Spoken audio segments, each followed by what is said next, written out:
Welcome to Voices of Experience. In the next half hour, we will be looking at a difficult economic environment where workers are ready, willing, and able to work, but they are being prevented from doing so by management who has locked them out from their jobs.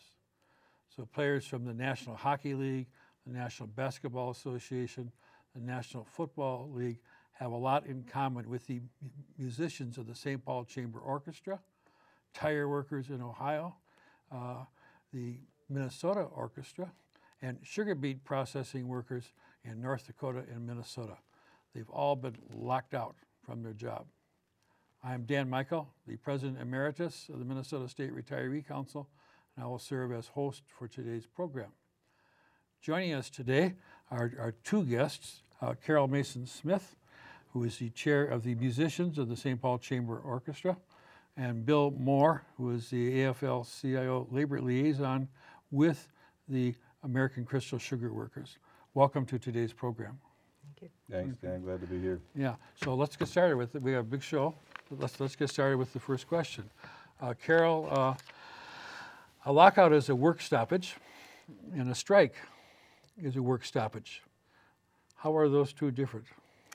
Well, a lockout is declared by the management. The start date and the end date is declared by the management, where the strike is the union or the employees declare the beginning and the end of a strike. Okay, so it has a different origin. Correct. And different point of view. Bill, are strikes increasing or decreasing in frequency, say, in the last 20 years? The last 20 years, according to research by the AFL-CIO, the number of strikes is now is 1/6 of what it was 20 years ago. So strike is a very rare, even in the heydays of when the unions went on strike. Strike was a rare weapon. Usually 99.5% of contracts are settled without a strike. But so it's a last resort. How about lockouts? Are they going up or down? Lockouts seem to be the flavor of the year. I mean, we're seeing Cooper Tire down in Ohio ended a lockout earlier this year. Consolidated Edison in New York. Roquette America, a grain processing company down in Iowa, was locked out for a year. Crystal Sugar up in Canada. Rio Tinto Alcan over in Quebec. And Caterpillar up in Ontario have used the lockout. You mentioned the sports leagues. Carole can tell us about the orchestras that are employing this tactic.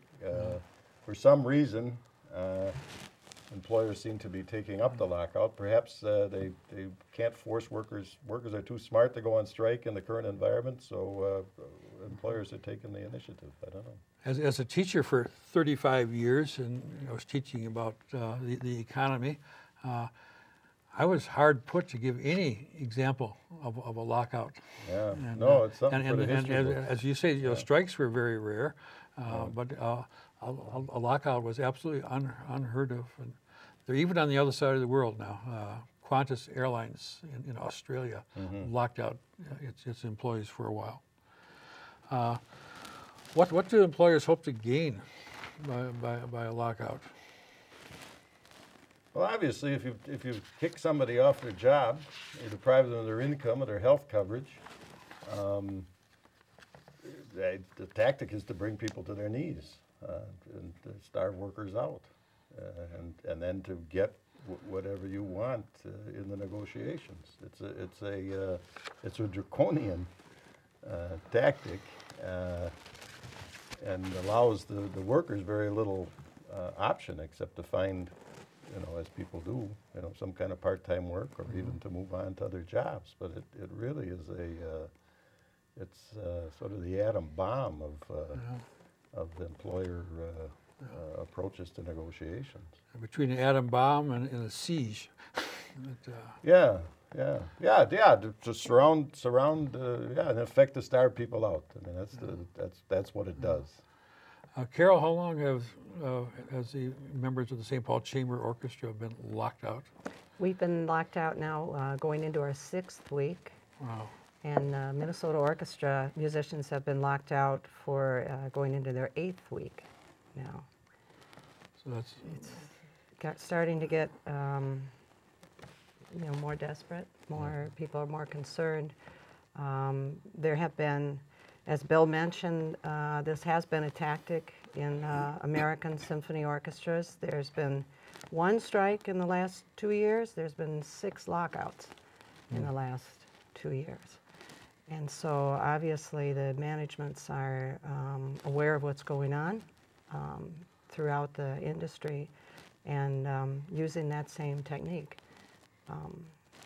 So it's hopefully, you never know how long it's going to be, but there have been some very long lockouts in the orchestra industry. Detroit was out for 6 months, Detroit Symphony.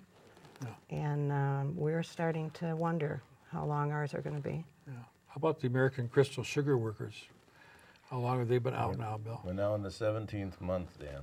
Month? Month. Wow. It started August 1st of 2011. Wow. It's been a long time. Yeah. Very long time. Are the workers able to claim unemployment benefits? In Minnesota, they were able to claim unemployment benefits. In North Dakota, the rulings were that they didn't qualify. Not clear why, because the language of the North Dakota law is identical to that of Iowa, which pays unemployment benefits to locked-out workers, and Montana, which also covers locked-out workers as unemployed. But in North Dakota, the issue is under appeal. It's gone all the way up to the Supreme Court, and they're waiting a ruling from the Supreme Court. But they have not, the North Dakota workers have not received unemployment benefits for the duration of the lockout. Now, does that depend on where they live or where they are working? Are the crystal sugar plants some in North Dakota and some in Minnesota? Yes, and I'm not clear on the exact breakdown, but there were over 400 workers who were not receiving unemployment benefits, either because they lived in North Dakota or worked there. But by and large, there were people who worked in North Dakota and lived in North Dakota. Okay. And they, even those who are here in the state of Minnesota, unemployment benefits are not forever. No, nobody is receiving unemployment benefits now. The benefits ran out for the Minnesota workers, even with the extensions, they ran out sometime this past summer. So people are on their own. Okay. Now, in St. Paul, you are able to have unemployment benefits. Yes. How about health care benefits? No, those were cut off on October 31st. So now people are on their own for their health benefits. Of course, we're eligible for COBRA if you want to take that route. But I know a lot of people, they did look for catastrophic care. They're not getting regular insurance now. They're just going for the high deductible catastrophic care. High deductible, I've heard about that. I mean, like a $10,000 deductible in some cases. Something like that, yeah. Pension plans? Nope, there's no contributions either from the employer. We do have a employer percentage that goes into our musicians union pension plan, and then we had a 403B which we could contribute to voluntarily, so nothing is going into either of those plans at this point. So the effects of this lockout are going to be long term. Oh yeah, they're obviously going to affect everybody's future retirement plans. So besides the workers, Bill, how about the Main Street businesses in the northwest of Minnesota? You're probably familiar with, Walter Helder, the old university, long dead, but the distinguished University of Minnesota economist, who talked about how money being spent wages being paid in a community went around, somewhere between 5 and 7 times before leaving town. Well, obviously, there's a rub-off effect for local merchants and businesses. Of course, they've hired so-called replacement workers, but a lot of them are from out of state, so they're sending their whatever paycheck they get. A lot of it gets sent home. So definitely there's money being lost by local merchants. More significantly, I think, or at least more poignantly, Crystal Sugar workers were huge contributors to nonprofits, to the United Way, to their churches, you know, to charities up and down the Red River Valley and in Mason City, and where there's also a facility in Chaska. These people had good middle class, you know, well-paying jobs, and they shared that, you know, they shared their modicum of wealth with less fortunate people in their communities. Now, they're being forced to be the beneficiaries of these agencies. So the contributors are now using, you know, having to use the social services and having to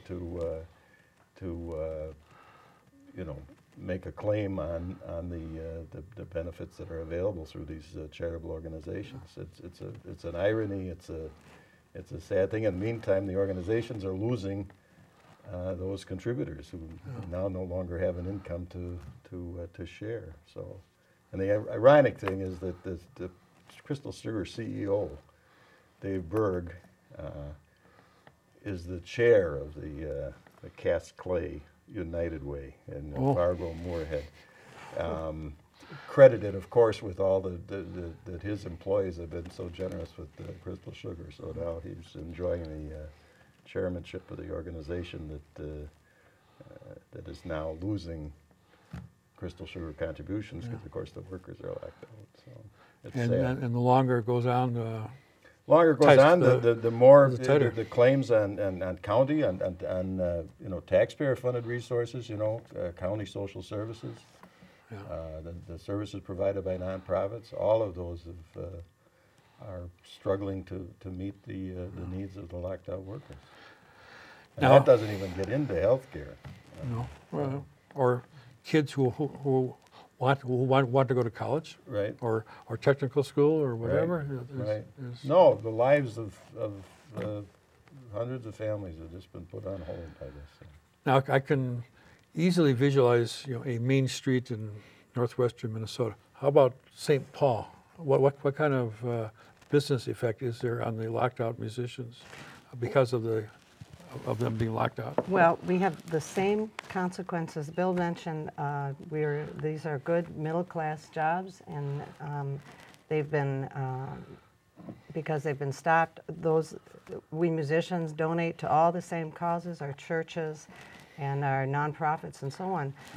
But on top of that, we bring people into St. Paul, and the hockey league is the same thing. I mean, there are audiences which come from Moorhead, from Hudson, from River Falls, Wisconsin. They come in just to hear the chamber orchestra, and of course, piggybacked on top of that is dinner out, parking, babysitting, you know, all those sort of things which are very important to the St. Paul business community, to see all the lights of the Ordway dark, and as well where the wild play. I mean, it's just sad. It's heartbreaking to see that and know that that is that ripple effect that is disturbing the business community of St. Paul.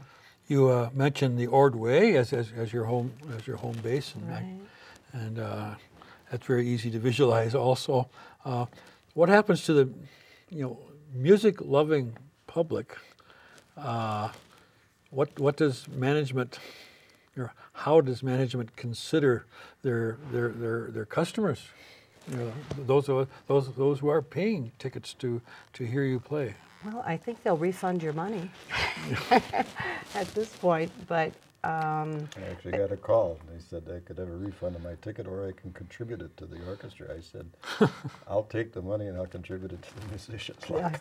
And you're not the only one who has done that. I know many people who are demanding their money back and turning it over to the musicians. And I think that's a sad thing, because in all of this, the audience seems to be the party without a voice. And so the SBCO musicians are trying to do the job, do the hard work and the very rewarding work of keeping the audience connected to the musicians.